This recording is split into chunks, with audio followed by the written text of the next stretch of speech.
নওগাঁ জেলার বিভিন্ন শিক্ষা প্রতিষ্ঠানে অধ্যয়নরত শিক্ষার্থীদের মধ্যে মাদক বিরোধী সচেতনতা সৃষ্টির লক্ষ্যে মাদক বিরোধী শ্রেণী বক্তৃতা অনুষ্ঠিত হয়েছে। মঙ্গলবার দুপুরে 12:30 থেকে মহাদেবপুর উপজেলার চান্দা আইডিয়াল উচ্চ বিদ্যালয় মিলনায়তনে জেলা মাদকদ্রব্য নিয়ন্ত্রণ অধিদপ্তর আয়োজিত এই অনুষ্ঠানে প্রধান অতিথি হিসেবে উপস্থিত ছিলেন মহাদেবপুর উপজেলা পরিষদের ভাইস চেয়ারম্যান আহসান হাবিব। সভাপতিত্ব করেন চান্দা আইডিয়াল উচ্চ বিদ্যালয়ের প্রধান শিক্ষক একে Faruk Hossain.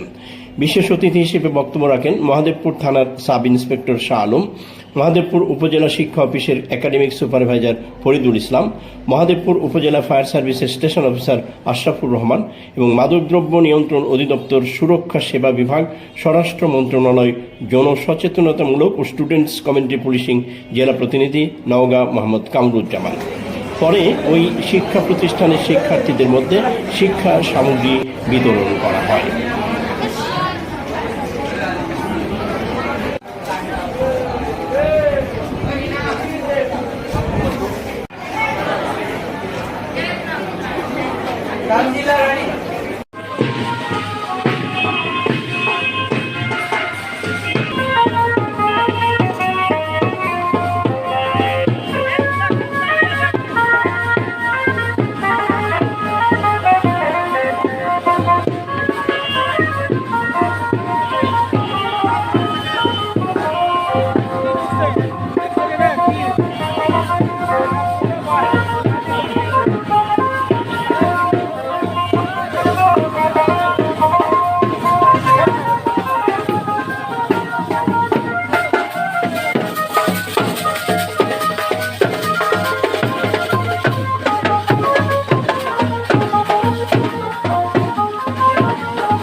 Tôi còn đấy, tôi còn thấm này.